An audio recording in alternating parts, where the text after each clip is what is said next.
Shakespeare எழுதிய ஒரு அழகான காதல் காவியம் இது. ரோமியோ ஜூலியட் காதல் கதைய இப்போ கேட்கலாமா? வெரோனா ஒரு கனவு தேசம். சூரியன் மெல்ல மறைய நிலவோட வெளிச்சம் அந்த பழமையான மாளிகைகள் மேல தங்கம் மாதிரி வந்து விழுது. அமைதியான மாலை நேரம். ஆனா அந்த அமைதிக்கு பின்னாடி ஒரு பெரிய புயலே இருக்கு. ஒரு பக்கம் மாண்டேக்யூ, இன்னொரு பக்கம் கேப்யுலட். தலைமுறை தலைமுறையா தீராத பகை. இந்த வெறுப்புக்கு நடுவுல தான் காதல மட்டும் தேடி அலையிற ஒரு இளவரசனா வர்றான் ரோமியோ. அதே நேரத்துல ஒரு சின்ன புன்னகையோட, துருதுருப்பான பார்வையோட அந்த நகரத்தையே அழகாக்குறா ஜூலியட். உலகமே எதிர்த்து நின்னாலும் காதலால அத ஜெயிக்க முடியுமா? வாங்க, வெரோனாவோட அந்த அழகான வீதிகள்ல ஆரம்பிக்கிற இந்த ரொமாட்டிக் காவியத்தை பார்க்கலாம். ஆரம்பத்துல நம்ம ரோமியோவோட இதயம் அவன் எதிரி குடும்பமான கேப்யுலட் வீட்டு பொண்ணு அந்த அழகான ரோஷ்லின நினைச்சுதான் துடிச்சிட்டு இருந்தது. ஆனா அது வெறும் ஒரு தலை காதல் தான். ரோஷ்லின் அவனோட காதலை கண்டுக்கவே இல்ல. அந்த புறக்கணிப்பு ரோமியோவை அப்படியே உடைச்சு போட்டுடுச்சு. எப்பவும் சோகத்திலேயே மூழ்கி போயிருந்தான். அவனோட இந்த நிலைமைய பார்த்து அவனோட நண்பர்கள் பென்வோலியோவும் மெர்க்யூஷியோவும் ரொம்ப கவலைப்பட்டாங்க. ரோமியோ, இப்படி தினமும் மனசு உடைஞ்சு கிடக்காதேடான்னு பென்வோலியோ மென்மையா புரிய வைக்க பார்த்தான். சிரிச்சுக்கிட்டே ஒரு ஐடியா கொடுத்தான் மெர்க்யூஷியோ. இன்னைக்கு நைட்டு கேப்யுலட் வீட்ல ஒரு முகமூடி திருவிழா நடக்குது. அங்க போனா உன் மனசு கொஞ்சம் மாறும் பாரு. ரோஷ்லினை எப்படியாவது ஒரு தடவை பார்த்துட மாட்டோமாங்கிற ரகசிய ஆசையோட ரோமியோ முகமூடிய போட்டுக்கிட்டு அந்த திருவிழாக்குள்ள நுழைய முடிவெடுத்தான். இதற்கிடையில வெலோனா நகரில் மிகப்பெரிய பதவியில இருக்கிறவர் தான் இந்த பாரிஸ். ஆளுநரோட சொந்தக்காரர் வேற. அதனால ஊருக்கே அவர் மேல ஒரு பயம் கலந்த மரியாதை உண்டு. இவ்வளவு அந்தஸ்து இருக்கிற பாரிஸ் ஜூலியட்டோட அப்பாவை சந்திச்சு ஜூலியட்டை கல்யாணம் பண்ணிக்கிற ஆசைய சொல்றார். ஜூலியட் இன்னும் ரொம்ப சின்ன பொண்ணுன்னு அவங்க அப்பா ஆரம்பத்துல யோசிச்சாலும் பாரிஸ் ஒரு நல்ல வரன் அப்படிங்கறதால அவருக்கு ஒரு சான்ஸ் கொடுக்க நினைக்கிறார். இன்னைக்கு நைட்டு எங்க வீட்டு விருந்துக்கு வாங்க, ஜூலியட் கிட்ட பேசுங்க, அவ மனசுக்கு உங்களை பிடிச்சிருந்தா எனக்கும் முழு சம்மதம் அப்படின்னு ஒரு வாய்ப்பு கொடுக்கிறார். இன்னொரு பக்கம் வீட்டுக்குள்ள ஜூலியட்டோட அம்மா அவளை வளர்த்த செவிலித்தாயும் பாரிஸோட பெருமைகளை எல்லாம் அடுக்கி உனக்கு ஏத்த சரியான ஜோடி இவர்தான் அப்படின்னு ஜூலியட் கிட்ட சொல்லிட்டே இருக்காங்க. ஆனா ஜூலியட் ரொம்ப பக்குவமா, நீங்க சொல்றதுக்காக நான் அவரை பாக்குறேன் பேசுறேன், ஆனா மத்தபடி எந்த முடிவும் இப்போதைக்கு சொல்ல முடியாது அப்படின்னு ரொம்ப தெளிவா சொல்லிட்டா. அன்னிக்கு நைட்டு வெரோனா சிட்டியே அமைதியா இருந்தாலும் அந்த கேப்யுலட் மாளிகை மட்டும் திருவிழா மாதிரி ஜொலிச்சிட்டு இருந்தது. ஒரு பெரிய பார்ட்டி. நம்ம ரோமியோவும் அவன் ஃப்ரெண்ட்ஸும் யாருக்கும் தெரியாம மாஸ்க் போட்டுட்டு உள்ள போறாங்க. உள்ள போனா செம்ம கொண்டாட்டம். மியூசிக், டான்ஸ்னு எல்லாமே சூப்பரா போயிட்டு இருக்கு. அப்போ அங்க டைபல்ட்ட பார்க்கணும், ஜூலியட்டோட கசின். மனுஷன் அப்படியே எரியிற நெருப்பு மாதிரி உக்கிரமா நிக்கிறான். எதிரிங்க வாசனைய தூரத்திலிருந்தே மோப்பம் பிடிக்கிற வேட்டை நாய் மாதிரி அவன் கண்டு யாரையோ தேடிக்கிட்டே இருக்கு. இப்படி ஒரு பக்கம் டென்ஷன் இருந்தாலும் இன்னொரு பக்கம் கூட்டத்துல அழகா நடந்து வர ஜூலியட்ட ரோமியோ பாக்குறான். அந்த ஒரு செகண்ட் உலகமே அப்படியே உறைஞ்சு போன மாதிரி ஒரு ஃபீல். சுத்தி இருக்கிற யாரையுமே அவன் கண்ணு பார்க்கல. இவதான் நம்ம ஆளுன்னு அவன் மனசுக்குள்ள ஒரு ஸ்பார்க். அந்த நேரத்துல பாரிஸ் வந்து ஜூலியட்ட டான்ஸ் ஆட கூப்பிடுறான். ஜூலியட்டும் அவனோட ஆடுறா. ஆனா அவன் முகத்துல ஒரு சின்ன சந்தோஷம் கூட இல்ல. பிடிக்காமலேயே அந்த டான்ஸை முடிச்சிட்டு ஜூலியட் ஒதுங்கும்போதுதான் கரெக்டா ரோமியோவை பாக்குறா. அவனோட அந்த சின்ன சின்ன குறும்பு, அந்த மெல்லிய சிரிப்பு, இது எல்லாமே ஜூலியட்டுக்கு ரொம்ப புதுசா இருக்கு. இதுவரை அவ யார்கிட்டயும் பார்க்காத ஒரு வசீகரம் அவன்கிட்ட இருந்துச்சு. அந்த ஒரு சாயங்காலம், அந்த மறக்க முடியாத நைட், 2 இதயங்களும் பேசிக்கிச்சு. பரம்பரப்பாக ஊர் சண்டை எல்லாத்தையும் தாண்டி ஒரு அழகான காதல் அங்கே மெதுவா துளிர்விட ஆரம்பிச்சுது.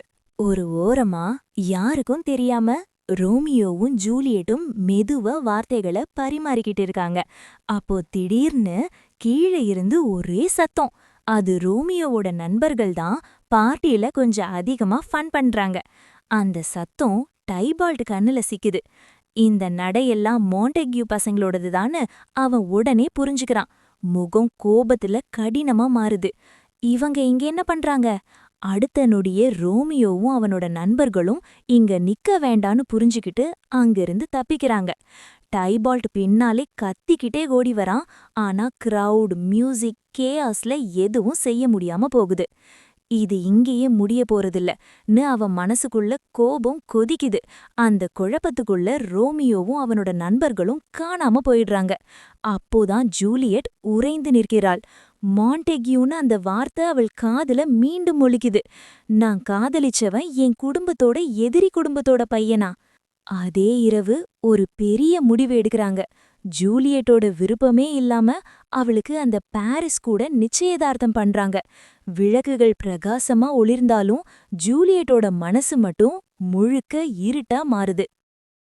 அந்த பார்ட்டியில இருந்து தப்பிச்சு போன ரோமியோவுக்கு ஜூலியட் நினைப்பு தான் மனசு முழுக்க. இங்க ஜூலியட்டுக்கு நிச்சயதார்த்தம் முடிஞ்சாலும் அவ இதயம் ரோமியோன்னு தான் துடிச்சுது.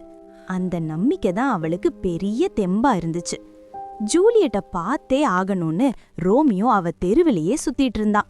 ஒரு நாள் நைட்டு ஜூலியட் பால்கனிக்கு வந்தப்போ கீழே நிழல்ல இருந்து ரோமியோ அவ பேரை சொல்றான். அவளுக்கு அப்படியே சிலிர்த்து போச்சு. உன்னை பார்க்காம இருக்க முடியலன்னு அவ சொல்ல அந்த காதல் தொடருது. ஒரு நாள் ஜூலியட் நம்ம ரகசியமா கல்யாணம் பண்ணிக்கலான்னு துணிச்சலா ஒரு முடிவெடுக்கிறா. அடுத்த நாள் விடியற்காலையில ரோமியோ ஃபாதர் லாரன்ஸ் கிட்ட போய் விஷயத்த சொல்றான். குடும்ப பகைய இந்த காதல் தீர்க்கும்னு நம்பி ஃபாதரும் சம்மதிக்கிறாரு. அன்னிக்கு சாயங்காலம் யாருக்கும் தெரியாம ஜூலியட் சர்ச்சுக்கு வர்றா. ஃபாதர் முன்னாடி 2 பேரும் கைகோர்த்து நிக்க ரகசியமா கல்யாணம் நடக்குது. 2 எதிரி குடும்பத்து வாரிசுகள் இப்போ ஒன்னா சேர்ந்துக்காங்க. ஆனா இந்த ரகசியம் எவ்ளோ நாளைக்கு மறைஞ்சிருக்கும்? பார்ட்டியில நடந்த அவமானத்தை மனசுல வச்சிருந்த டைபால்ட் ரோமியோவை பழிவாங்க துடிச்சிட்டு இருந்தான். ஒரு நாள் வீதியில 2 பேரும் நேருக்கு நேர் சந்திக்கிறாங்க. டைபால்ட் சண்டைக்கு கூப்பிடுறான். ஆனா ஜூலியட்ட கல்யாணம் பண்ணிக்கிட்ட சந்தோஷத்துல இருந்த ரோமியோ, நீ இப்போ என் சொந்தக்காரன், நாம சண்டை போட வேண்டான்னு அமைதியா ஒதுங்குறான். இத பார்த்த ரோமியோவோட நண்பன் மெர்க்யூஷியோக்கு கோவம் பொத்துக்கிட்டு வருது. என்னடா என் நண்பன் இவ்வளவு அமைதியா போறான், இவன் மானம் போகுதேன்னு நினைச்சு ரோமியோக்காக அவன் டைபால்ட் கூட சண்டையில இறங்குறான். டைபால்ட் கூட மோதி அந்த சண்டையில பரிதாபமா உயிர விடுறான். தான் நண்பன் தான் கண்ணு முன்னாடியே செத்ததை பார்த்ததும் ரோமியோவோட நிதானம் தப்புது. அமைதியா இருந்ததால என் நண்பனை இழந்துட்டேன் அப்படின்னு கத்திக்கிட்டு கோவத்துல டைபால்ட்ட வெட்டி சாய்க்கிறான். கொஞ்ச நேரத்துக்கு முன்னாடி வரைக்கும் புது மாப்பிள்ளையா இருந்த ரோமியோ இப்போ ஒரு கொலையாளியாகிட்டான். விதியோட விளையாட்டால அவனோட மொத்த வாழ்க்கையும் அந்த ஒரு நிமிஷத்துல இருண்டு போச்சு. டைபால்ட் ரத்த வெள்ளத்துல கீழே விழுந்ததும் அந்த இடமே அப்படியே அமைதியாயிடுச்சு. ரோமியோ கையில இருந்த கத்தி நடுங்குது. ஐயோ, நான் என்ன காரியம் பண்ணிட்டேன்னு அவன் பதறான். விஷயம் தெரிஞ்சு இளவரசர் எஸ்கலஸ் அங்கே வர்றார். 2 குடும்பத்து சண்டையால ரத்தம் சிந்துறத பார்த்துட்டு, ரோமியோ, இனிமே நீ இந்த ஊர்ல இருக்கக்கூடாது, உன்னை நாடு கடத்துறேன் அப்படின்னு தண்டனை கொடுக்கறாரு. ஜூலியட்ட பிரிய போறோன்னு தெரிஞ்சதும் ரோமியோ ரொம்ப ஒடிஞ்சு போயிட்டான். விடியறதுக்குள்ள அவன் ஊரை விட்டு போயே ஆகணும். ஆனா ஜூலியட்ட பார்க்காம அவனால போக முடியல. உயிருக்கு பயப்படாம ரகசியமா அவ ரூம் ஜன்னல் வழியா உள்ள போறான். ஜூலியட் அழுதுகிட்டே அவனை கட்டிக்கிறா. இதுதான் நம்ம கடைசி சந்திப்பா அப்படின்னு அவ கேட்க, இல்ல ஜூலியட், நான் கண்டிப்பா வருவேன் அப்படின்னு அவன் ஆறுதல் சொல்றான். விடிய ஆரம்பிச்சதும் வேற வழி இல்லாம அவன் கிளம்புறான். அந்த பகல் ரோமியோவுக்கு தெரியாது, அவங்க 2 பேரும் ஒருத்தர் நேர்ல பாத்துக்க போற கடைசி நாள் அதுதான்னு. ரோமியோ அந்த ஜன்னல் வழியா மெதுவா கீழே இறங்கி போகும்போது ஜூலியட் மேல இருந்து அவனை பார்த்து விம்மி விம்மி அழறா. அப்போ அவளையும் அறியாம ஒரு அபசகுணமான வார்த்தைய சொல்றா. கடவுளே, என் மனசுக்கு ஏதோ கெட்டது நடக்க போற மாதிரி தோணுது. நீ கீழே நிக்கிறத பார்த்தா ஏதோ ஒரு சவப்பெட்டிக்கு அடையில செத்து கிடக்கிற பிணம் மாதிரியே எனக்கு தெரியறியே. அந்த வார்த்தைகள் அப்படியே காத்துல கரைய அந்த பனிமூட்டத்துல ரோமியோ மெல்ல மெல்ல மறைஞ்சு போறான். அன்னைக்கு காலையிலேயே அவன் வெரோனா நகரத்தை விட்டுட்டு மாண்டுவா ஊருக்கு போயிடுறான்.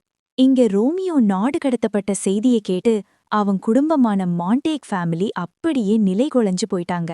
குறிப்பா ரோமியோவோட அம்மா அந்த பிரிவை தாங்க முடியாம அடுத்த சில நாட்கள்லயே துக்கம் தாழாம இறந்து போயிடுறாங்க. அந்த அளவுக்கு அவங்க குடும்பமே இருள்ல மூழ்கிடுச்சு. இன்னொரு பக்கம் பாத்தீங்கன்னா ஜூலியட் இருக்கிற கபியூலெட் வீட்ல நிலைமை இன்னும் மோசம். அவங்க வீட்டு பையன் டைபால்ட் இறந்து கிடக்குறான். அந்த வீடே ரத்தமும் கண்ணீருமா இருக்கு. ஒரு சாவு நடந்த வீட்ல அடுத்து ஒரு நல்ல விஷயம் நடந்தாதான் அந்த பாதிப்பு மாறும்னு பெரியவங்க நினைக்கிறாங்க. அதனாலதான் ஜூலியட்டோட அப்பா டைபாய்ட் செத்த சோகத்திலிருந்து குடும்பத்தை மீட்டெடுக்கணும்னா உடனே ஒரு கல்யாணம் நடக்கணும்னு முடிவெடுக்கிறாரு. ஜூலியட்டோட அறைக்கு அவங்க அம்மா லேடி கப்யுலெட் வர்றாங்க. வந்து மெதுவா சொல்றாங்க, ஜூலியட், உனக்காக ஒரு சந்தோஷமான செய்திய உன் அப்பா ஏற்பாடு செஞ்சிருக்காரு. வர்ற வியாழக்கிழமை உனக்கும் பாரிஸுக்கும் கல்யாணம் அப்படின்னு. ஜூலியட் இத தாழ முடியாம எவ்வளவோ மறுத்து பேசுறா, அழறா. ஆனா விதி என்னன்னா, அவங்க அம்மா அப்பா 2 பேருமே அவள கைவிட்டுடுறாங்க.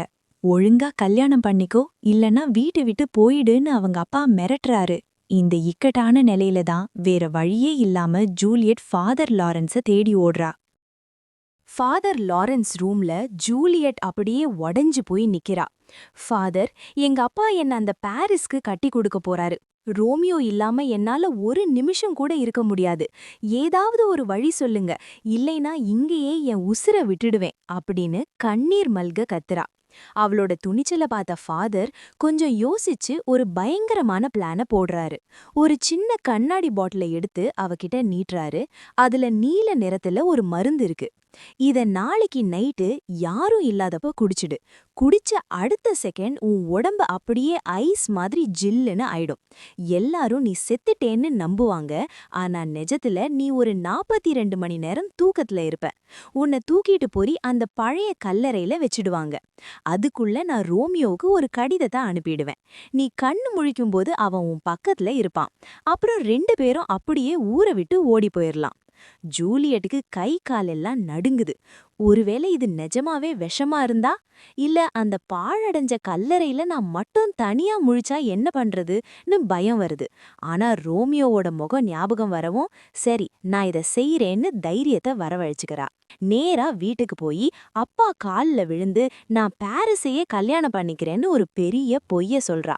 அத கேட்டதும் அவங்க அப்பா குஷியாகி கல்யாண தேதியையே முன்னாடி மாத்திடுறாரு.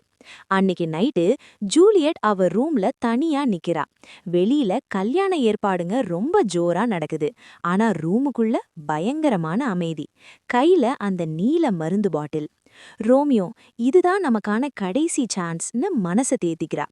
ஒரு நிமிஷம் நடுக்கம் வந்தாலும் எல்லாம் ரோமியோவுக்காக அப்படின்னு சொல்லிட்டு அந்த மருந்த மொத்தமா குடிச்சிடுறா. அடுத்த செகண்டே அவ உடம்பு ஜில்லுன்னு ஆகி அப்படியே சரிஞ்சு விழுறா. பாக்குறதுக்கு உசிரில்லாத மாதிரியே இருக்கு. மறுநாள் காலையில அவளை எழுப்ப வந்த செவிலத்தாய் ஜூலியட்ட தொட்டு பாட்டதும் அலறி துடிக்கிறா. சந்தோஷமா இருந்த அந்த வீடு ஒரே நிமிஷத்துல சுடுகாடு மாதிரி ஆயிடுது. எல்லாரும் கதறி அழறாங்க. பிளான் பண்ண மாதிரியே ஜூலியட்ட தூக்கிட்டு போய் கல்லறையில வைக்கிறாங்க.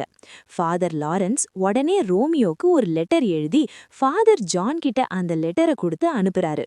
ஆனா அங்கதான் விதியே விளையாடுச்சு. அந்த ஊர்ல பரவி இருந்த ஒரு வைரஸ் நோயால ஃபாதர் லாரன்ஸ்னால அந்த ஊர் எல்லையையே தாண்ட முடியாம போயிட்டுது. இதனால அந்த லெட்டர் ரோமியோ கைக்கு போகவே இல்ல. வெரோனா நகரமே அமைதியா தூங்கிக்கிட்டு இருக்கு. ஆனா ஃபாதர் லாரன்ஸ் அறையில மட்டும் விளக்கெரியுது. அவர் உள்ளுக்குள்ள ஒரு பயத்தோட அங்கும் இங்கும் நடந்துகிட்டே இருக்கார். அப்போ ஃபாதர் ஜான் உள்ள வரார். அவர் கையில ரோமியோவுக்கான அந்த ரகசிய கடிதம் அப்படியே இருக்கு. அத பார்த்ததும் ஃபாதர் லாரன்ஸோட முகம் அப்படியே பேய் அடிச்ச மாதிரி வெளுத்து போயிருது. ஐயோ, விதி இப்படி சதி பண்ணிடுச்சே. ரோமியோக்கு உண்மை தெரியாதே. அவன் ஏதாவது விபரீதம் பண்ணிடுவானேன்னு பதறி துடிக்கிறார். ஆனா விதி அங்கேயே நிக்கல. ஜூலியட் உண்மையிலேயே இறந்துட்டதா நினைச்சுக்கிட்டு ரோமியோவோட வேலையாள் பல்தசார் காத்த விட வேகமா குதிரையில மந்துவா நகருக்கு ஓடுறான். அங்க இருக்கிற ரோமியோ கிட்ட போய், ஐயா, நம்ம ஜூலியட் அம்மா இறந்துட்டாங்கன்னு அந்த இடி மாதிரி செய்திய சொல்றான். அத கேட்டதும் ரோமியோவோட உலகமே ஒரு நிமிஷம் இருண்டு போயிருது. அவன் கண்ணுல இருந்து ஒரு சொட்டு கண்ணீர் கூட வரல. ஏன்னா அந்த துயரம் அவன் இதயத்தையே மரத்து போக வச்சிடுச்சு. ஜூலியட் இல்லாத உலகத்துல நான் எதுக்கு? அவ போயிட்டா, நானும் அவ கூடவே போக வேண்டியதுதான்னு ஒரு முடிவுக்கு வரான். நேரா ஒரு மருந்து கடைக்காரங்கிட்ட போய் ஒரு கொடிய விஷத்தை கூடுன்னு கேட்டு வாங்குறான். அந்த விஷ பாட்டில எடுத்துக்கிட்டு, ஜூலியட், இதோ நான் வந்துட்டு இருக்கேன்னு சொல்லிக்கிட்டே வெறி புடிச்ச மாதிரி குதிரையில வெரோனா நோக்கி பாயிறான். நள்ளிரவு நேரம். அந்த மயானமே நிசப்தமா இருக்கு. அங்க ஜூலியட்டோட கல்லறைக்கு முன்னாடி பாரிஸ் நின்னு அழுதுகிட்டு இருக்கான். அப்போ தூரத்துல ஒரு வெளிச்சம் தெரியுது. கையில் ஒரு கடப்பாரையும் விளக்கோடும் ரோமியோ வரத பார்த்ததும் பாரிஸுக்கு கோவம் தலைக்கேறுது. ஜூலியட் சாக காரணமான இவன் இப்போ அவ உடலையும் ஏதோ செய்ய வந்திருக்கான்னு தப்பா நினைச்சு, நில்லு துரோகியே, உன்னை இப்பவே கைது செய்றேன்னு வாழ தூக்குறான். ஆனா ரோமியோ இப்போ ஒரு மனுஷனா இல்ல, காதலால செத்துப்போன ஒரு உருவமா தான் இருக்கான். அவன் பாரிஸ பார்த்து கெஞ்சுறான். பாரிஸ், நான் சாகுறதுக்காக தான் இங்க வந்திருக்கேன். ஏற்கனவே என் மனசு நொந்து போயிருக்கேன். என் கோபத்தை தூண்டாத, தயவு செஞ்சு இங்க இருந்து போயிடுன்னு சொல்றான். ஆனா பாரிஸ் கேக்கல. அவன் ரோமியோவ அடிக்க வரான். வேற வழியே இல்லாம 2 பேருக்கும் இடையில பயங்கரமான வாழ் சண்டை நடக்குது. அந்த துயரத்துல இருந்த ரோமியோவோட ஆவேசத்துக்கு முன்னாடி பாரிஸால ஒண்ணுமே பண்ண முடியல. கடைசியில பாரிஸ ரோமியோ கொன்னுடுறான். ஃபாதர் லாரன்ஸ் கையில் ஒரு விளக்கை எடுத்துக்கிட்டு விருட்டுல மூச்சிரைக்க கல்லறை நோக்கி ஓடி வர்றார். அவர் மனசுக்குள்ள ஒரு பெரிய பயம். ஏன்னா ஜூலியட் சாகல, இது வெறும் மயக்க மருந்துதான் அப்படின்னு அவர் எழுதின கடிதம் ரோமியோக்கு போய் சேரல. ஐயோ, ரோமியோக்கு உண்மை தெரியாதே, அவன் ஜூலியட் நிஜமாவே இறந்துட்டான்னு நினைச்சு தப்பா ஏதாச்சும் பண்ணிக்குவானோ அப்படிங்கிற பதட்டத்துல தான் அவர் வேகமா வர்றார். அவர் அங்கே போய் சேர்றதுக்கு முன்னாடியே ரோமியோ உள்ள நுழைஞ்சறான். ஜூலியட் உயிரே இல்லாம படுத்திருக்கிறத பார்த்து அவன் உலகம் அப்படியே இருண்டு தோகுது. என் அன்பே, உன் இதழ்களும் கன்னங்களும் இன்னும் சிவப்பாயிருக்கே, மரணம் கூட உன் அழகை தொட முடியலையே ன்னு அழுதுகிட்டே அவளுக்கு ஒரு கடைசி முத்தம் கொடுக்கறான். அப்புறம் தான் கொண்டு வந்த கொடிய விஷத்தை குடிச்சிட்டு ஜூலியட் மார்பிலேயே சாஞ்சு உயிரை விடுறான். சரியா சில நிமிஷத்துல ஃபாதர் லாரன்ஸ் உள்ள வர்றார். அங்கே ரோமியோவும் பாரிஸும் பிணமா கிடக்கிறத பார்த்துட்டு, ஐயோ, ஒரு நிமிஷம் முன்னாடி வந்திருந்தா என் பிள்ளைய காப்பாத்திருப்பேனேன்னு அலறாரு. அந்த நேரத்துல ஜூலியட் மெல்ல கண் விழிக்கிறா. மயக்கம் தெளிஞ்சதும் அவ கேட்ட முதல் கேள்வி, ஃபாதர், என் ரோமியோ எங்கே என்பதுதான். ஃபாதர் லாரன்ஸ் நடுங்கிக்கிட்டே, ஜூலியட், ஒரு பெரிய விபரீதம் நடந்துடுச்சு. விதி நம்ம கிட்டத்தையே மாத்திருச்சு. ரோமியோ இறந்துட்டான். காவலர்கள் வர்ற சத்தம் கேக்குது. இங்கிருந்து சீக்கிரம் கரம்பிடலாம் வான்னு கூப்பிடுறார். ஆனா ரோமியோவோட உடலை பார்த்த ஜூலியட் அவனோட கைகளை பிடிச்சுக்கிட்டு அங்கிருந்து வர மறுத்துடுறா. ரோமியோவோட இடுப்புல இருந்த கத்தியை எடுத்து, ஓ இனிய கத்தியே, இதோ உன் உரை, இங்கேயே தங்கிடு அப்படின்னு சொல்லிட்டு தன் மார்பிலேயே பாய்ச்சிக்கிறா. ரோமியோவோட பிணத்து மேலேயே ஜூலியட்டும் சரிஞ்சு உயிர் விடுறா. கொஞ்ச நேரத்துல அந்த இடமே பரபரப்பாகுது. ஊர் மக்கள், இளவரசர், அப்புறம் ரோமியோ ஜூலியட்டோட அப்பா அம்மா எல்லாரும் ஓடி வர்றாங்க. அங்கே 3 பிணங்கள் கிடக்கிறத பார்த்ததும் எல்லாரும் அப்படியே அதிர்ச்சியில நிக்கிறாங்க. அப்போ ஃபாதர் லாரன்ஸ் கண்ணீர் மல்க பேச ஆரம்பிக்கிறார். இங்க பாருங்க, உங்களோட பகையும் கோபமும் உங்க பிள்ளைகளையே பலி வாங்கிடுச்சு. இவங்க 2 பேரும் ரகசியமா கல்யாணம் பண்ணிக்கிட்டாங்க. ஜூலியட் தன் காதலுக்காகத்தான் இந்த விபரீத முடிவை எடுத்தா. அவளை காப்பாத்த நான் போட்ட ஒரு சின்ன திட்டம் ரோமியோக்கு கடிதம் போய் சேராததால மொத்தமா சிதைஞ்சு போயிடுச்சு. மாண்டெக்யூ, கேப்புலெட், இதோ பாருங்க உங்க வம்சத்தோட வாரிசுகள. இவங்க இப்போ பிணமா இங்க கிடக்குறாங்க. இப்பவாவது உங்க மனசுல இருக்கிற வன்மம் குறையுமா? உங்க சண்டையால நீங்க வெறும் பிள்ளைகளை மட்டும் இழக்கல, இந்த ஊரோட நிம்மதியுமே தொலைச்சிட்டீங்க. அவர் பேசின ஒவ்வொரு வார்த்தையும் அவங்க இதயத்தை சுட்டது. 2 குடும்ப தலைவர்களும் விம்மி விம்மி அழறாங்க. எங்க பகையை இன்னைக்கோட இந்த கல்லறையிலேயே புதைக்கிறோம்னு சொல்லி சமாதானமாறாங்க. கடைசியா இளவரசர் சொல்றார், இந்த உலகத்துல ரோமியோ ஜூலியட் கதையை விட ஒரு பெரிய சோகமான கதை இருக்கவே முடியாது அப்படின்னு. அந்த அதிகாலை நேரத்துல ஒரு வழியா அமைதி திரும்புது. ஆனா அந்த அமைதிக்கு அவங்க கொடுத்த விலை ஈடு செய்ய முடியாதது.